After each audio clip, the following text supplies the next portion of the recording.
Kulan wacan oo wanaagsan daawadayaal meel walbo dunida ka joogtaan kusoo dhawaada taxanaha Marjashli ama geesiga reer Marjashli xalqadiisii 20aad oo cusub. Shalay ayay soo baxday xalqadan af Soomaali ahaan waxay u dhigantaa xalqada 96aad ilaa xalqada 100aad. shantaas xalqa ayay u dhigantaa maadaama afka Soomaaliga xalqada la yaryareeyo halkii xalqo Turki ahna hal isbuuc ayaa la idin gaarsiiyaa. dadka astaan drama iyo Muqdisho cable ka daawadaan shantaas xalqa ayay u dhigantaa. haddaba xalqada 20aad falanqeynteeda ayaan galaynaa. kanaalkeena Kamil Drama haddii aad ku cusub tahay subscribe saar gambalka iyo si wararka degdeg ugu soo dhacan share saxabtaada gaarsii muuqaalkeena haddii aad kiishadan like inoo soo roomaysantiin. xalqada ayaan falanqeynteeda guda galaynaa. xalqada waxay ka bilaabanaysaa markay wada kulamayeen ninkii Jalaal ahaa iyo gabadhii Mahuur ahayd. Mahuur aad bay u farxaysaa markay aragto Jalaal. wuxuu dhahay maxaad halkan ka samaynaysaa oo inaad aniga halkan jooga miyaad ogeyd? waxaa leedahay may abukaatahada ama qareenkaada ayaan u imaaday si ay igu sheegto ciwaanka halka ay ku nooshahay. ugu dambeyn halkan ayaanba kugu arkay iyada miyaad la nooshahay? wuxuu dhahayaa iyada gurigan miska lahaan ee aabaheed ayaa iska leh. waa mudane Fuaad kaasoo igu caawiyey wax badan xabsiga xitaa iga soo saaray. gabadhiisana isagaa la hadlay waana abukaate. halkii ayay Jalaal iyo Mahuur hab isku siinayaan. waxaa leedahay waan koo xiisay. haddaba igoo sheekada meel fiican u marayso ayaa lasoo dhexgalayaa. gabadhii kale ayaa soo dhexgalaysa abukaataha ahayd. waxaa leedahay ninkii xeer ilaaliyaha ayaa inoo wacay xafiiskiisii ayuu inoogu yeerayaa. marka inaan tagno waan ku qasbannahay dhankiisa ayaan aadaynaa ee ogow. Mahuur waxaa leedahay anigana waan idin raacayaa. markaasay leedahay gabadhii abukaataha laakiin adi laguma wacin. dabcan haddii uu kuu baahdo isaga gooni kuugu wacay laakiin haddii Jalaal iyo aniga ayuu inoo yeeraya. Mahuur sidii ayay ku baxaysaa. Mahuur markay baxday guriga tagto dadkii ayay u sheegaysaa inay ugu dambeyn la kulantay Jalaal gaar ahaan saaxiibteeda iyo waliba eedadeed Asmaa. haddii aad wada taqaanaan Asmaa waa qoftii Furaad hooyadiis ku jilaysay musalsalkii Harjaaye iyo Miran iyo Rayaan. Asmaana taxanahani door fiican ayaa laga siiyey laakiin akhbaar kalan idinka ilownay falanqeyntii ayaaba durba galnay. akhbaarta waxay tahay musalsalka Marjashli wuu dhammaan rabaa 12 bisha Julaay ee sanadkan ayuu dhamaanayaa. xalqada 26aad ayuu ku dhamaanayaa. haddeer wuxuu marayaa xalqada 20aad. waxay ka dhigan tahay 6 xalqa kaliya ayaa ka dhiman sida warka rasmiga imaanta soo baxay dhanka Turkiga. sidaas ayuu sheegayaa in xalqada 26aad uu ku dhamaan doono gebi ahaantiisaba. haddaba xalqadii ayaan sii falanqeynaynay. Jalaal wuu soo baxay wuxuu soo aadayaa xafiiskii xeer ilaaliyaha. markuu halkaas imaadana halkaasuu kula kulmayaa xafiiska. sidoo kaleeto waxaa loogu yeerayaa ninkii ahaa magaciisa Sabash. isagana wuxuu horey ula kulmay intuusan xafiiska soo aadin saaxiibkiisii dhanka ganacsiga kala dhexeeyay ee lagu magacaabo Qodraj waa laadir cusub oo taxnaa soo galay kaasoo aan uga shakinay inuu yahay Jalaal aabihiis. hadhow ayaan gaaraynaa meeshaan uga shakinayna waan idin sheegaynaa. Qodraj wuxuu Sabash ku qabsanayaa sababtoo u weeraray xeer ilaaliyaha. waayo xalqadii hore toddobaadkii hore waxaan ogeyn in Sabash uu weeraray xeer ilaaliyaha dilkii iyo shirqoolkiina uu ka badbaaday. marka wuxuu leeyahay niyow adiga dilkan maad naga dhaaftid mar walba dad ayaad weerartaa isdeji tartiibtaada. ugu dambeyn Sabash waa loo wacayaa. Sabash xafiiskii ayuu tagayaa. su-aalo badan ayaa la weydiinayaa. Jalaal ayaa meesha imaanaya oo abukaatihiisii gabadhii qareenka ila jirto. xeer ilaaliyaha wuxuu dhahayaa idinka labadiina kiis walba oon baaro kiiskii dilkii Mahuur hooy aabaheed iyo walaalkeed la dilay labadiinuu idinku soo fooraraa. wuxuu dhahayaa Jalaal aniga horena waan kuugu sheegay ninkan Sabash ah ayaa dilay. Sabashna wuxuu dhahayaa waa beentiisa isagaa dilay. booliskan isagay ku qabteen hubkiina waa lagu qabta meesha. wuxuu dhahayaa aniga muhiimkaas idinkuguma wacin. arrinkan idinkugu wacay dilkaas ma ahan. arrinkan idinkugu wacay wuxuu yahay Maxamed Inji waa kuma ma nool yahay inteen ka heli karaa? markaasuu Sabash dhahayaa Maxamed Inji yaa la dhahaa maba aqaani anigii. Sabash wuxuu markaas su-aashaas uu dad weydiiyo waxaa la dhahayaa labadiina ayaa garanayaan. haye Jalaalow adigana ma taqaanaa? wuxuu dhahayaa Jalaal Maxamed Inji dabcan wuu geeriyooday. markaasuu dhahayaa Sabash ninkan ciidanka sirdoonka ayuu ku jiray isagaa garanaya barnaamijyadan. marka su-aalaha haddii isaga weydiin lahayd isagaa kaaga jawaabayo. xeer ilaaliyaha wuxuu dhahayaa kiiskan aniga kama harayo aniga xitaa waa liisoo weeraray laakiin cidan ka baqay ma lahan aniga.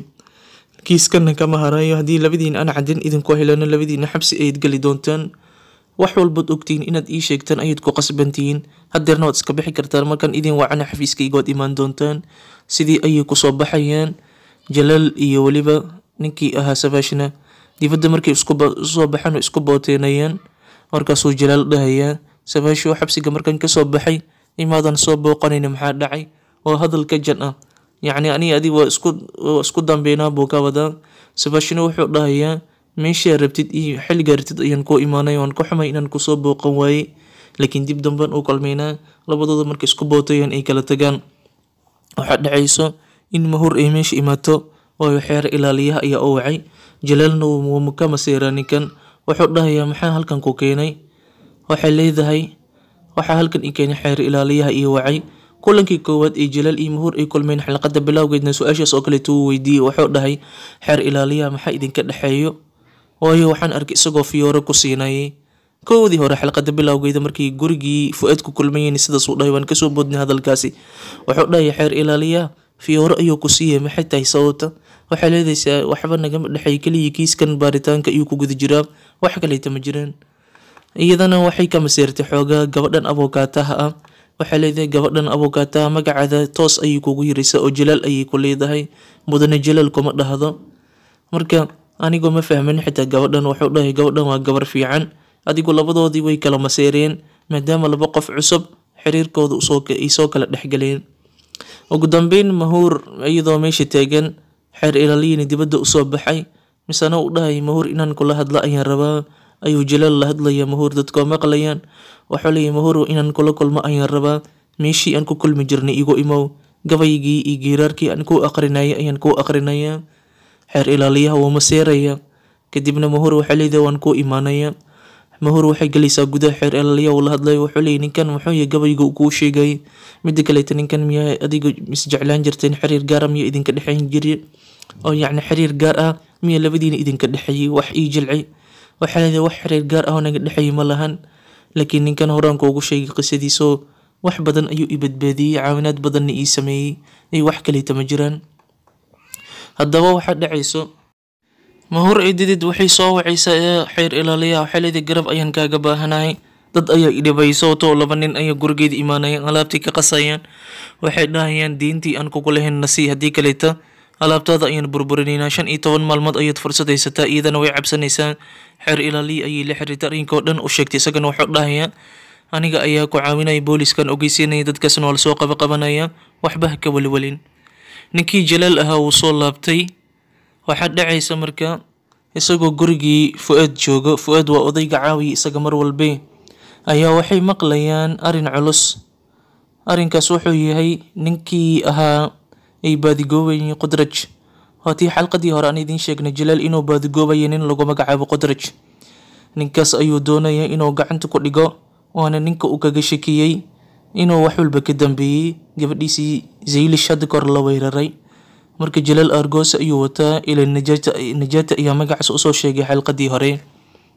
haddaba odaygii Fuad ahaa dad ayuu la hadlay wuxuu dhahay ninkaas Qudraj ayaan rabaa inaan la xiriiro lacagta 1 malyan halii diyaariyay sababtoo isaga lacaga ayuu qabtaa dibaddana u gudbiyaa waxbuu kala sarifaa sidaasuu markaas qofkii raba sidaasuu kula kulmi karaa. lacagtii 10 malyan ayuu diyaarinayaa. Sabaash wuxuu la kulmayaa Qudraj iyo Sabaash oo isla joogaan ayaa waxaa dhacayso in Qudraj lasoo gaarsiinayo nin lagu magacaabo Fuad in lacag uu keeni rabo oo si loo markaasi loogu adeego. Qudrajna wuxuu dhahayaa ninkaas Fuad naga soo hubiya aniga miyuu rabaa inuu arko mise daacad ay ka tahay lacagtan uu keensanaya si fiican loo soo hubiyo. waa la soo hubiyo waxaa la dhahayaa ninkaasi daacad ay ka tahay ma balaminaa. wuxuu dhahayaa hala balamiy laakiin aniga lama kulmayo. nin gacan yariis uu la hadlayo wuxuu leeyahay adiga iska kii dhig Qudrajan ahay dheh dadkaas la kulan lacagtana ka soo qaad. sidii ayaa la yeelayaa. waxaa lala soo xiriirayaa Fuad iyo Jalaal. waxaa la dhahayaa ninkii Qudraj ah waa idin la kulmi rabaa in lacagtii soo qaada. fag bay soo dhahayaan lacagtii ayay soo qaadayaan. waa Jalaal iyo Fuad odaygii ahaa. lacagtii markay soo qaadaan waxay u keenayaan goobtii lagu balamiyay imaanayaan. durba Jalaal wuxuu fahmayaa ninkan hortiisa fadhiyay ee meesha imaaday inuusan ahayn Qudraj oo ninka la yahay. Markaasuu dhahaya lacagtayda waan ceshanayaa. Fuad wuxuu leeyahay maxaad ka wadaa?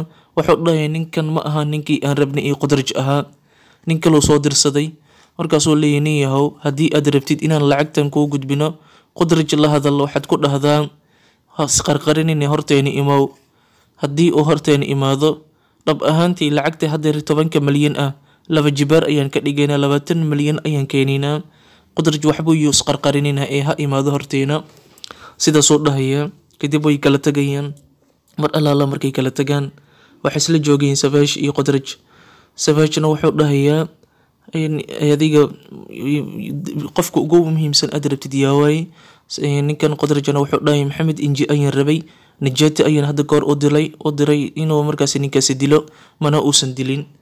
Haddaba waxaa dhacayso inuu Savage su'aalo badan ninkan weydiiyo. Wuxuu leeyahay Maxamed Inji muxuu muhiim kuugu yahay adiga, maxaad ka rabtaa? Qudrajna wuxuu dhahay Maxamed Inji wuxuu muhiim iigu yahay, gadaal ayaan kaaga sheegi doonaa, aniga wax walba kuu sheegi doona, iska sug. Intaas kadib waxaa dhacayso ninkii Jalaal wuxuu la kulmayay gabadhii Mahuur ahayd, meeshii uu ka balamiyay way u imaanaysaa. Mar allaala markay u imaatana meeshay ku wada sheekaysanayaan in cabaar ah waqtiyadii hore iyo waqtiyadoodii wacnaa. Markay ka wada sheekaystaan ayay leedahay bal xaalkaada iiga waran, gabadhii Seelish ahayd aaway? Markaasuu dhahaya Seelish kuma sheegin miya, akhbaar fiican ayaan kaaga hayaa dhankeeda. Akhbaartaas waxay tahay Seelish way hadli kartaa, hadalkii wuu u furmay, caadi ayayna kuugu sheekeyn kartaa. Markaasay Mahuur farxaysaa, waxaa leedahay hadda ila hadalsii, codkeeda inaan maqlaa rabaa. Markaas ayay wacaysaa. Waxaa wacayo ninkan Jalaal ah, wuxuu wacaya gabadhiisii Seelish. Way isla hadlayaan marka Mahuur iyo waliba Seelish, waliba muuqaal ahaan ayay u sheekaysanayaan. Waxaa leedahay walaashii Mahuur, aniga waan hadli karaa, haddeerna si toos ayaan kuugu jawaabi karaa. Markaasay Mahuur ku farxaysaa aad iyo aad waliba. Laakiinse gabadha yar ee Seelish aabaheed way u caroonaysaa. Waxaa leedahay aabahii qayb qaldan ayuu u hadlayaa, hadaladiisana ma fahmi karo. Telefoonka waan damanaya, waan saaxanayaa. Hooyadeedna meeshiiba joogta. Waxaa dhiisa gabadheedii waynaad saaxataa hooyadeed Hilaal. Markaasi gabadhan yar ay yaabaysaa, gabadha Mahuur ay way yaabaysaa. Waxaa leedahay gabadhaada Seelish maxay sidan kuula hadlaysay? Isagana wuxuu dhahay Seelish waa taqanaa, maxaa sidan ugu dhahaysaa, iska dhaaf, iska ilow. Sidii ayay kusoo ambabaxayaan. Gurigeedii markuu keeno, waxaa dhacayso in ay halkaas isku shameeyaan Jalaal iyo Mahuur gaariga dhexdiisa ayagoo ku wada jiraan. Dhunkasho ayay wadaagayaan. Waxaa leedahay waan kuu xaysay in badan. Isagana wuxuu dhahay aniga xitaa waan kuu xaysay. Kadibna Mahuur gudahay galaysaa. Laakiinse Jalaal intuusan bixin, odaygii Saadiq ahaa ayaa la kulmaya. Wuxuu dhahayaa Jalaalow, guriga waxaa imaadeen 2 nin oo burcad ah. Waxay dhibeen duqda gurigan iska leh ee Asmaa yeenan dhihina magaceeda waxaa la dhahaa Xabiiba. Yacni taxnihii hore ee Miiran iyo Rayaan ayaa Asma loogu wacay, magaca Asma leh lagu bartay. Marka wuxuu leeyahay duqdan ayaa la dhibayaa Mahuur iyo dadeed ah, ay sidaas ogow. Wuxuu dhahayaa dadkaasi anigaa baadi goobayo, magacooda loo sheegayo. Kadib wuu soo baxayaa Jalaal, wuxuu wadanayaa odaygii Fuad ahaa. Kadibna waxay wada aadayaan ninkan diinta ku leh duqdan Mahuur iyo dadeed ah. Markay u tagaan ay ninkan waa nin laga cabsado, qofkii lacag oo diintiisa siin waayo inuu ciqaabaa. Haddaba ninkan wuxuu xishmayaa marka odaygan Fuad ah ee Jalaal la socdo. Wuxuu dhahayaa abba Fuadow, adiga miyaa soo dhawaaw? Jalaal ayaa bootadiisii bilaabay. Marka wuxuu dhahayaa niyahow, haddii aan kugu arko duqdaas iyo agagaarkeeda kuma dhaafi doono, ogow waan ku dilayaa. Waxay addiin ku lahaydna tartiib ayaa lagu siinaya, laakiinse agteeda ma iimaan kartid. Ninkii marka hore kaftan u malaynaya, laakiinse Jalaal markuu ciidankiisii uu garaaco, sababtoo ninka ciidankiisa ayuu ku dalbanaya Jalaalna ciidankii ayuu garaacayaa. Ninkii wuu cabsanaya. Wuxuu dhahay hadda waxay ka dambeeyay duqdaasi gurigeedii xitaa kama ag dhawaanayo. Intaas kadib waxaa meeshii imaanaya booliskii uu hogaaminayo xeer ilaaliyihii. Wuxuuna dhahay xarig baad tihiin maadaama duqdaasi aad dhibteen, waayo duqdii ayaa caawinaad ka dalbatay sidaan idiin sheegnaba xeer ilaaliyaha. Isagana wuxuu dhahay boolis ayaan kaxisanaya, dadkaas anigaa ciqaabayo. Haddaba meesha waxay ku kulmayaan Jalaal iyo waliba xeer ilaaliya. Xeer ilaaliya wuxuu dhahay Jalaalow, meel walba miyaan kugu arkaya adiga, waxaad halkan ka sameynaysay? Ninka miyaad u hanjabaysay? Ninkii buu weydiinaya. Wuxuu leeyahay ninkan Jalaal miyuu ku hanjabay, runtii ii sheeg. Ninkii wuu qarinayaa. Odayga Fuad ah meesha taagan dartiis buu ku qarinayaa. Odayga Fuad iyo Jalaalna waxay dhahayaan ninkan saaxiib horaan ahaan jirna, waan soo booqanay, wax dhiba ma jiraan. Haddaba Jalaal wuu sigtay, waa la xiri lahaa markaasi. markaasuu xeer ilaaliyaa wuxuu dhahayaa Jalaalow goordhow xabsi waad gali doontaa adiga, laakiin hadeer waan ku dhaafay kuma xiraayo, mahuur darteeda ayaan kugu dhaafay. Jalaal wuu caroonaya wuxuu leeyahay xeer ilaaliyo waxaan kula talin lahaa gabadhaasi mar walba inaadan magaceeda ku dhawaaqin ood iska yirisid ku dhawaaqida magaceeda. Waa loo sarbeebay wayna kala tageen. Haddaba gabadhii mahuur ahayd waxay ka war helaysaa in guriga lasoo weeraray, waxaana u sheegaysa gabadhii baahi ahayd ee guriga ka shaqaynaysay, iyadana waxay ku qabsanaysaa arrinkaasi ninkii ahaa xeer ilaaliya. way wacaysaa waxay leedahay tolka baa la dhahay. Tolka waxay leedahay maxaad arrinkaas iga qarisay in gurigayga lasoo weeraray oo ididii loo hanjabay, ididayna adiga i garab ku weydiisata, anigana waxaasoo dhan ma ogi maxay ku dhacday. Wuxuu dhahay inaan ku dhiba ma rabin, laakiinse waxaad ogaataa idida garab ayay weydiisata waana caawiyey. Markaas ayuu Jalaal sheekada kusoo darayo wuxuu leeyahay ninkaas Jalaal ha aaminin. waxay leedahay adiga mar walba maxaa Jalaal ku daba dhigay, maxaa Jalaal ku aragtay. wuxuu dhahayaa Jalaal waxaan kula kulmay goobtii aan isku dagaalayna ama goobtan kusoo xirxirayay burcadkan oo burcadkii idida dhibeen ayaan soo xirxirayay. Jalaalna meeshuu joogay. marka ninkan Jalaal ah waxbuu qarinayaa, wuxuu qarinayna inaan ogaado waa qasab. nin Maxamed Inji la dhaha ayaan rabaa isaga uu ogyahay uu qarinayaa. marka Jalaal ha aaminin, adiga ogow midaas ayuu dhahayaa. iyadana xoogaa Jalaal ayaba maskaxdeeda ka shakinaysaa in yar, laakiin hadalkaasi way isdhaafsiinaysaa. muuqaalada xalqada dhammaadkeeda waxaana la tusaya ninkii Qudraj ahaay oo markani nafsadiisii halis gashay, u cabsaday, Savage buu u wacayaa. dhinaca kaleetana odaygii Fuad ahaa iyo waxaa sheekaysanayaan Jalaal. Jalaal wuxuu dhahayaa aniga aabba la-aan ayaa soo koray, adeerow gabadhaada maad hadalka maqashid oo daawada qaadatid. sababtoo odaygan Fuad wuxuu dhahay aniga waan dhiman rabaa, daawo walboo qaato waxba igama tarayso, marka waan dhimanaya. daawo wuu diiday. gabadhiisii abukaataha ahaydna way walwalsan tahay, way oynaysaa. waxay leedahay Jalaalow garab isii, aabbahay daawada ha ogolaada, aniga wuu iga diiday inuu daawada qaato ayaan rabaa. odaygii ayuu la hadlay Jalaal wuxuu dhahay marka odayow Fuad adiga waad i caawisay, walaalkii iga weyn oo kaleeta waa tahay, waalidkayga oo kalena waa tahay, gabadhaadana ilinteeda way dhibaysaa. maad hadal maqashid oo daawada qaadatid, sababtoo iyada dhibka i maraysa ayaan dareemi karaa. aabba la-aan aniga soo koray, iyadana aabba la-aan inay ku dhacdo ma rabi. markaasuu dhahaya aabbahay adiga maxaad ku kala tagteen. Jalaal wuxuu soo xasuusanaya muuqaal isagoo yar inuu warqad aabihiis u dhaafay, gurigana uu kasoo tagay. sababtuu guriga uga soo tagayna lama garanayo. ma ciidanka ayuu markaas kusoo biirayay mise aabihiis ayuuba naco, uu kasoo aad iyo aad ayuu aabihiis uga soo fogaaday, ilaa hadda lama kala ogo. markuu qisadaas ka sheekeeyay waxaana la tusayaa isla warqadii uu Qudraj hayo. Qudraj ayaa warqadii fiirinayo. meesha aan ka shakinay haddii aan idiin sheeginina waa meeshan. warqadii uu Jalaal aabihiis u dhaafay Qudraj oo haya ayaana la tusayaa hadeer. marka tan waxay ka dhigan tahay Jalaal aabihiis inuu Qudraj yahay, Qudraj iyo Jalaalna wiil iyo aabihiis ay yihiin. markay kulmaanna is aqoonsan doonaan. hadeer magacyada unbay iska hayaan. ooyo Maxamed Inji ayuu ninkan Qudraj ah baaraya. Jalaalna magaciisa dhabta waa Maxamed Inji. Jalaal iyo Marishantina waa magacyo uu la baxay intuu howlgalkan ku guda jiray. ninkan Qudraj ahna magaciisa dhabta wuu qarsoon yahay. Qudraj waa magaca uu suuq ku galay uu ku caanbaxay, magaciisa dhabtaana wuu qarsoon yahay. maadaama aysan labadooda weli kulmin, magacyo been ahna ay suuqa ku galeen, markay is arkaan ayay sirtan soo bixi doontaa, waana ogaan doonaa. laakiin hadeer waxaan kaga shakinay Jalaal aabihiis inuu laadarkan filimka yahay. gadaal ayaan ka ogaanaynaa. laadarkii wuxuu u wacay Savage, wuxuu dhahay Savageow magacayga Qudraj ah sidee lagu ogaaday. sababtoo ah Jalaal ayaa maanta yimid, 10 milyan oo dollar ayuu keenay. Savage wuxuu dhahay macquul maaha, Jalaal intaasoo lacag intuu ka keeni karaa. wuxuu dhahay taasi muhiim ah ma ahan, iyo muhiimadda waxay tahay Qudraj magacayga Qudraj siduu ku gaaray Jalaal. muxuu Jalaal iga rabaa? waayo lacag inuu halkan keensado ma uusan u imaanin, aniga iyuu rabaa inuu i qabto. soo macquul maahan ciidankii sirdoonka inuu weli u shaqeeyo. soo macquul maahan inuu aniga ii gudbin rabo ciidanka sirdoonka. sidoo kaleetana waxaa macquula inuu argoosi wato. marka adiga miyaa magacayga gudbiyey? Savage wuxuu dhahayaa ceeb ayay kugu tahay inaad aniga iga shakisid, sababtoo qofkii aniga wax marka qofkan aniga la shaqeynayo markuu isaga i qayaano unbaan qayaami karaa. hadduusan isaga i qayaamin ma qayaani karo, aniga haygu soo qaldamin ayuu dhahaya. Qudraj wuxuu dhahayaa haddii aadan adiga warkan gudbinin, dhab ahaantii Najati ayaa magacaas sheegay, marka Najati iga dil. markaasuu Safash dhahaya Najati wuu waalan yahay, maskaxdiisu way isku qasantay, isbitaal ayuu joogaa, sidoo magacaada u sheegi karaa. Wuxuu dhahaya wuu sheegi karaa, ninkaas qawaaf ayaan ka qaba, waaba ka shakiyey, ma iska yeelyeelayaa mise dhaba oo waalan yahay ma kala garanayo, sidaa awgeed isbitaalka ugu tag hala dilo. Safashna wuxuu dhahayaa aniga igu halay Najati, aniga ka taqlusay. Ninkii Najati isbitaalku jooga wali waalidii ayuu jilayaa.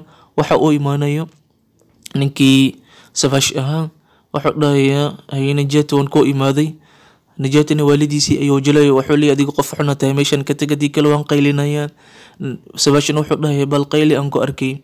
Najati qof qaylinaya ayuu iska dhigaya, laakiin juq ma dhahay, hal kelmad xitaa afkiisa kama soo bixinayo, afka unbuu kala qaadqaadaya. Safashna wuu qoslaya, wuxuu leeyahay maxaad samaynaysaa? Wuxuu dhahayaa waan qaylinooya, waana qayliyey, dadkan way soo socdaan. Najati muuqaalkaas uu kaa qoslin doonaa markaad daawatid. Kadibna kursi meeshii yaalo ku fariisanaya. Wuxuu dhahayaa isagaa kusoo diray soo maahan. Safash wuxuu dhahayaa yaa way qofkii soo diray.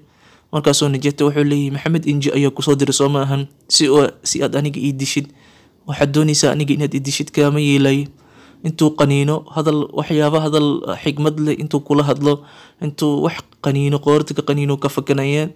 Najati guduhu galay, Safash ciidankiisii ayuu ku dalbanaya, wuxuu leeyahay ninkaas la dilo.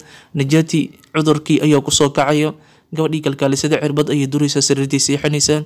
Laba nin oo kalkaaliyaal iska soo dhigeen oo biskoolad wataan ayay qolka ugu soo galayaan, iyagoo dili rabaan ayuu madaxa ku dhufanaya, mid uu daqraya, kadibna uu fakanaya, isbitaalkii ayuu ku dhuumaalaysanaya. Waxaa dhacayso in Mahuur ay balimiso ninkii Jalaal ahay. Waxay rabtaa su'aalo badan inay weydiiso. Waxay leedahay maxay tahay sababta aad halkaas u tagtay, burcadkaasna oo la kulantay ood u garaacday? Wuxuu dhahayaa adeer Sadaq ayaa wax walba ii sheegay, anna waan caawinayay, adigana wax walba kuu sameeyey, sababta oo gurigeeda ayaa burcad imaadeen. Sideen aniga ku aamusaa? haddii wax ku gaari lahayn oo guriga xilli aad joogtid ay meesha kugu soo weerari lahaayeen, bal ka waran arrimahaas oo dhan uma dul qaadan karo. sidaasan wax walba u sameeyey.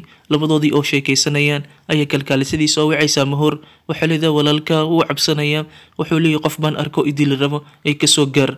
way soo baxaysaa Mahuur iyo Jalaal oo isla jiraan. isbitaalkii markay imaadaan, qolkii uu ku jiray Najati marka la imaado waaba laga weynayaa. qolkii dhiig ba lagu arkay in meesha rafasho ay ka dhacday, waayo labadii nin ayuu la dagaalay Najati uuna cararay. labadii ninna way baadigoobayaan, qolalkii oo dhan ayay ka raadinayaan. markaas ayuu fahmayaan marka Mahuur iyo waliba Jalaal in la dili rabo Najati, iyagana badbaadintiisii ayay gudagalayaan. Najati mid kamid ah wuuba daqray, kii kaleo biskoolada wata iyo haddana bir ku dhufanaya madaxa. kadibna Najati waxaa qabanayo Jalaal. wuxuu dhahay Najati isdeji, aniga ku badbaadinay. walaashiis Mahuur ayuu ku wareejinayaa maadaama Jalaal uu la dagaalayo ninkii biskoolada watay. kadibna Najati iyo walaashiisii Mahuur gaariga ayay soo galayaan. ciidan kale meesha joogaan oo hubeysan, kuwaasoo isku diyaarinayaan inay gaariga Mahuur iyo Najati ay ku jiraan xabado ku furaan. kadibna Jalaal ayaa kasoo gaaraya oo ciidankii xabadeynaya. in cabaar ah markuu xabadeeyay kadib waxaa dhacayso Jalaal wuxuu u baaqayaa Mahuur, wuxuu leeyahay gaariga soo kaxay. way isla baxsanayaan Mahuur, Jalaal iyo waliba Najati. ciidankiina gaarigoodii waa la banjariyey oo Jalaal ayaa banjariyey. waxaa soo wacaya Safash, wuxuu leeyahay ninkii ma disheen? waxay dhahayaan maynan dilin. wuxuu dhahayaa haddii aad ninkaas dili weysaan Najati ah, idinka ayaan idin dilayaa, qabuurihiinina waan diyaariyey.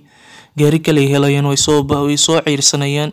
waxayna kasoo dabagaleen Jalaal, Mahuur iyo Najati. Najati wuxuu leeyahay Maxamed Inji ayaa idilaya, gaarigii ayaa la joojinaya. waxay leedahay yaa ku dili raba, runta ii sheeg walaalkeygiyo. waxay leedahay Maxamed Inji ayaa idili raba ayuu dhahaya Najati. Mahuur way naxaysaa, waxay ku jeesanaysaa ninkii Jalaal ahaa. waxay leedahay Jalaal, runta ii sheeg, Maxamed Inji waa kuma? Maxamed Inji isla asaga waa Jalaal Najati muxuu beenta u sheegaya? Qudraj ayaa idili raba muudhaha haddii uu markaasi run sheegayo, mise qorshay ka tahay Maxamed Inji inuu nool yahay in kaleeto inuu ogaado miyuu rabaa? oo isaga naftarkiisii qof waalan miyuu iska dhigoyo beenbeen ah, mise daacad ayay ka tahay Qudraj iyo Maxamed Inji ayuu isku qaldooyaa oo waalan yahay Najati. xalqada dambe isbuuca dambe ayaan kala ogaanaynaa, waayo xalqadan waxay ku dhamaatay ninkii Jalaal ahaa oo naxsan, marna Mahuur fiirinayo marna Najati fiirinayo, mana dhihi kariyo aniga ay waayay Maxamed Inji. waayo Mahuur ayay kasii shakinayso ilaa haddana arrinka Maxamed Inji Mahuur umuusan sheegin. Mahuurna waxay leedahay Najati runta Mahuur waxay leedahay Jalaal runta ii sheeg, Maxamed Inji waa kuma? ciidankii wadadii kusoo jiraan, ninkii Najati ah gaarigu ku dhex jira. Mahuur iyo Jalaalna gaarigii way kasoo degteen, dibadii taagan yihiin. xalqadana meeshii ku dhamaatay wadada dhexdeedana la taagay laamigii xalqada 20aad ay u dhigantay xalqada 96 ilaa xalqada 100 af Soomaali ahaan meeshii ku dhamaatay waxaan sugnaaba waa toddobaadka dambe kanaalkeena Kamil Drama subscribe saaro gambaleelkan ha iloobin muuqaalkan like inoo sar wabillahi tawfiiq. Assalaamu calaykum waraxmatullaahi wabarakaatuh.